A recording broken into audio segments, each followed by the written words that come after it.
Hey everybody, Soulless Reviews here, and the young Sinatra is back with his second full-length LP, The Incredible True Story. And quite quickly, may I add too, it was just last year that, around this time actually, Logic dropped his first LP, Under Pressure. So I don't know what the scenario is. Maybe he already had this album lined up and it was a matter of which one did he want to execute first. Or perhaps he had this one in the making shortly after he made Under Pressure and just decided to go with it. Either way, this is some pretty fast work time. The only thing I hope for now is that this album doesn't sound too rushed or anything. I mean, there was really no purpose for Logic to rush. I mean, everybody enjoyed Under Pressure, so there really was no reason for him to shove out another album so quickly. But I can already tell this album's gonna be great. I mean, just look at the album artwork. It's him crammed in a spaceship with a few of his buddies in spacesuits. You can already tell this album's gonna be creative as hell. And with me finally getting the two pop giants out of the way of this weekend, I can finally settle down and listen to Logic, as I'm sure I'm going to be in for a treat. So ladies and gentlemen, without further ado, I am going to listen to The Incredible True Story by Logic, and then afterwards, I am going to tell you guys just how I feel about it. Woo! Alright, let me tell you guys, this is such a nice breath of fresh air after these more mellow pop albums I've had to sit through this past weekend. Logic really brings it on here. Some great creativity, flow, delivery, instrumentals, production. I mean, definitely flaws I'll talk to you guys about, but I mean, overall, this thing, it was so enjoyable. I'm so glad I actually could pull something off of an album. I'm not discrediting One Direction or Justin Bieber by any means. I'm just saying that this album right here, it expressed a lot more creativity, and it looked like a lot more work was put into making it. So I'm going to start off by saying this. Back in the day, Logic dropped Under Pressure a year after Kendrick Lamar dropped Good Kid Mad City, and he seemed to get a lot of shit for somewhat copying the style of Kendrick Lamar, telling about the upbringings or trying to tell a story incorporated with the hood that he grew up in with Under Pressure. Although to me it seemed like he was doing his best to solely tell his side of his hood tale, a lot of people gave him shit for making it extremely close relatable-wise to Good Kid Mad City.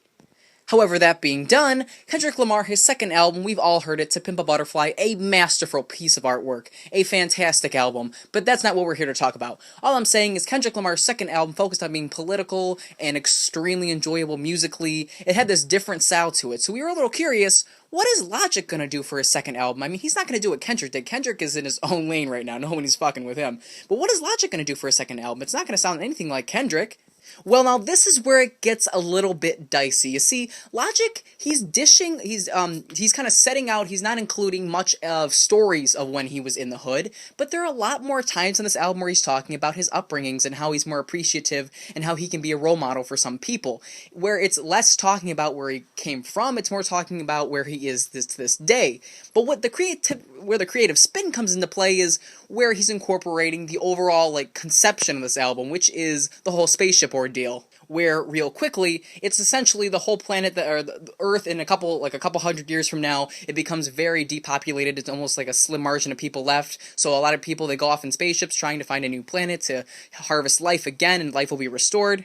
And essentially there's some older white guy who sounds a hell of a lot like Tom from Toonami, and I think it might actually be Tom, I don't know, but it was pretty creative if they did that, because that's a really nice, cool connection. But regardless, him and a younger black companion seem to be off into space trying to find life, and they're kind of, along their trip, the older white guy seems to be playing this Logic CD, and at the beginning of this album he says, oh yep, we're playing this Logic CD, man, I'm starting to get into Logic, and as the story goes, this was an album that changed Logic's career. So it's taking place in the future, and it's describing Logic's album as being the revolutionary one for his career, even though I don't really think so, but to them, it is. And that's what the story Logic's trying to paint, alongside the space traveling. Now, since we're already talking about the spaceship monologues, I want to mention that, although yes, they were a little funny at times when the black guy wants to hear the simulation of Big Sean, or he's talking about how the Rubik's Cube gets all the bitches, there were some comedic moments, but to me there was the issue when it didn't exactly flow all that well in the context of the album.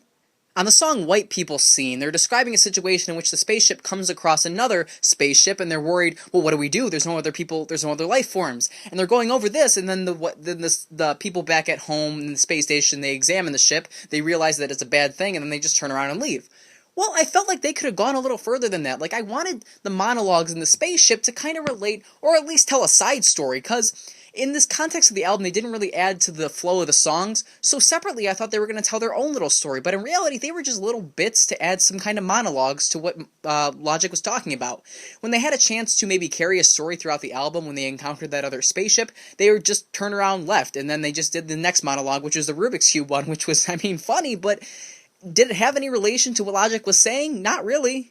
Yes, you can make the argument that they start from point A floating in space and they eventually do find that planet of life forms, but still, the in-between is rather dull when they're just describing some comedic situations and some more, eye-opening situations when the guy was talking about how he's worried that humanity is just going to ruin the new planet that they find. It was getting a little deep with the monologue, but did it really matter? No, not really, because it didn't add anything to what Logic was going to say afterwards in the series of songs. Yes, the song immediately after the Babel scene is Paradise, and that does relate back to the monologue when he's talking about a new life. But when Logic's talking about it, he's mentioning the fact that he's worked so hard to get to this paradise. He's thankful the fact that he's been able to reach this paradise. His work ethic is strong and healthy. Whereas the monologue is just describing a planet that, they're worried that they're going to destroy the planet, and it's not going to be as paradise as they thought. I guess you can make the connection between the skit and the immediate song, but even then you're kind of stretching a little bit, and even if you made that connection, it doesn't really flow to the next track, Never Been, or Run It. They're just kind of there to end this album. So the skits were funny at times, and there were some interesting monologues that you could listen to and get a new perspective on, but even then, they didn't really add that much to the overall album. So let's actually get into the music here. Overall, Logic pretty much kills it. Delivery and flow, he does a fantastic job on this album. If there's one thing you can always look forward to in a Logic project, it's the fact that his delivery is always going to be on point. Not only is he firing off words like 100 miles per hour, but he's also making sure that they're lyrical. It's not just random bullshit. It's actually words and lyrics that make sense and relate back to the topic of the song. I really enjoy the beginning, like the first track, Contact, how it had those real heavenly violins and some banging tribal drums. It really caught my attention, and it alluded to the monologue when the guy puts in the Logic CD. And the next track, Fade Away, I enjoyed that too. Like, I was jamming the hell out to that track, man. It was the first song where Logic was actually rapping, because Contact didn't have him rapping on it. It was just some nice instrumentals. But Fade Away, I really enjoyed that track, because not only was he talking about how he'll work to never fade away, he mentions how he's only going to stay as relevant as his work ethic shows. He can spew out music, yeah, but he wants to make sure it's good, adequate music while also giving it at a reasonable pace, and he's really expressing himself how he's going to work hard to make sure he doesn't fade away, but if he lets up with his quality and his quantity, either or, then he's going to fade away, and he's going to make sure that doesn't happen, and I really enjoy that track, not only for the concept, but the distant piano keys and that dope-ass beat was just fantastic.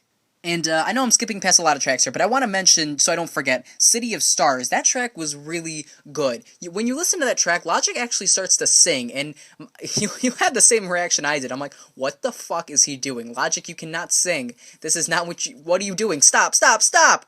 But the theme of the song actually made me come around, because what he's talking about, he mentions later in that song, when he actually starts to rap, he mentions that the fact that he's not going to have any shame towards what he puts in his hip-hop music anymore. He's just going to do whatever he wants. In the beginning, when you really neglect him singing, you actually realize he did that on purpose because he wanted to try something different and prove to you guys that he has no shame in what he's putting together on his albums.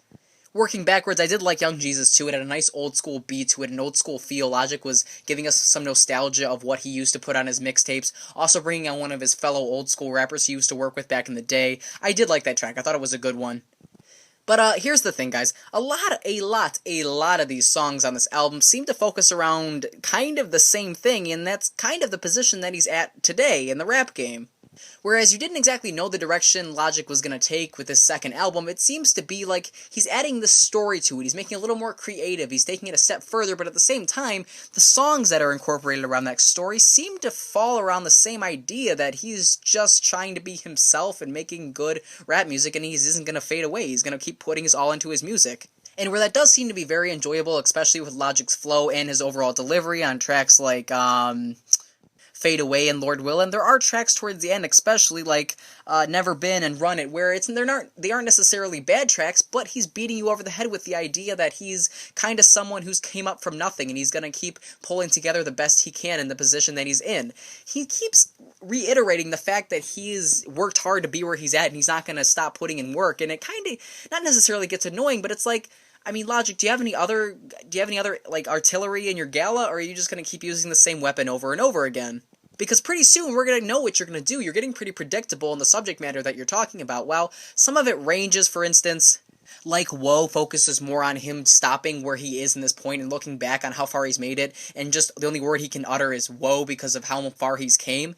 And in comparison to Lord Willin, where he wants his music to be kind of upbeat and he wants to be a positive message for the youth. He wants his music to inspire people and push them to be better than what they are now, whereas opposed to doing negative things, where you can see how it kind of relates all back to his work ethic. He's all talking about what he wants his music to be like and how far he's came. It doesn't range that much in subject matter, to be completely honest.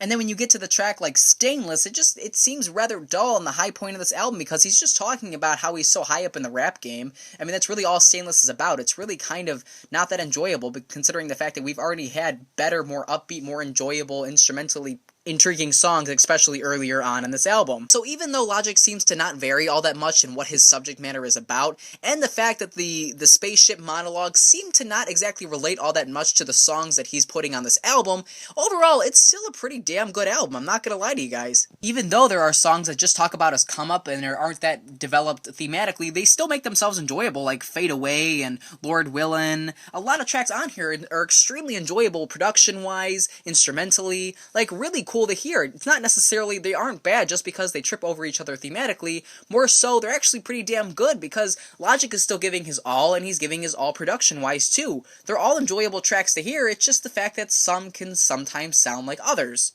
and express themselves to be not all that creative.